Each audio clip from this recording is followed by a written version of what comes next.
Les visions de la nuit dans les campagnes. Vous dire que je m'en moque serait mentir. Je n'en ai jamais eu, c'est vrai. J'ai parcouru la campagne à toutes les heures de la nuit, seul ou en compagnie de grands poltrons. Et sauf quelques météores inoffensifs, quelques vieux arbres phosphorescents et autres phénomènes qui ne rendaient pas fort lugubre l'aspect de la nature, je n'ai jamais eu le plaisir de rencontrer un objet fantastique et de pouvoir raconter à personne, comme témoin oculaire, la moindre histoire de revenant.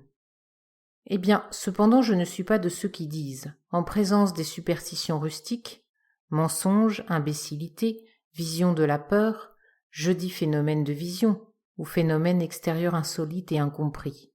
Je ne crois pour cela ni aux sorciers ni aux prodiges. Ces contes de sorciers, ces explications fantastiques données aux prétendus prodiges de la nuit, c'est un poème des imaginations champêtres. Mais le fait existe, le fait s'accomplit. Qu'il soit un fantôme dans l'air ou seulement dans l'œil qui le perçoit, c'est un objet tout aussi réellement et logiquement produit que la réflexion d'une figure dans un miroir. Les aberrations des sens sont-elles explicables? Ont-elles été expliquées? Je sais qu'elles ont été constatées, voilà tout, mais il est très faux de dire et de croire qu'elles sont uniquement l'ouvrage de la peur. Cela peut être vrai en beaucoup d'occasions, mais il y a des exceptions irrécusables. Des hommes de sang-froid, d'un courage naturel éprouvé, et placés dans des circonstances où rien ne semblait agir sur leur imagination. Même des hommes éclairés, savants, illustres, ont eu des apparitions qui n'ont troublé ni leur jugement ni leur santé, et dont cependant il n'a pas dépendu d'eux tous de ne pas se sentir affectés plus ou moins après coup. Parmi grand nombre d'intéressants ouvrages publiés sur le sujet, il faut noter celui du docteur Brière de Boismont, qui analyse aussi bien que possible les causes de l'hallucination. Je n'apporterai après ces travaux sérieux qu'une seule observation utile à enregistrer. C'est que l'homme qui vit le plus près de la nature, le sauvage, et après lui le paysan, sont plus disposés et plus sujets que les hommes des autres classes au phénomène de l'hallucination.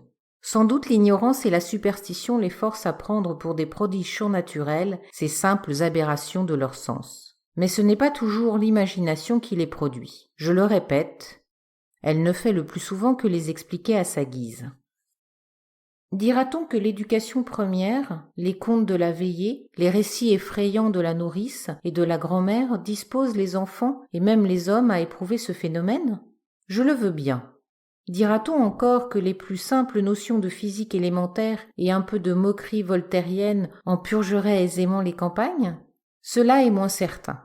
L'aspect continuel de la campagne, l'air qu'il respire à toute heure, les tableaux variés que la nature déroule sous ses yeux et qui se modifient à chaque instant dans la succession des variations atmosphériques, ce sont là pour l'homme rustique des conditions particulières d'existence intellectuelle et physiologique.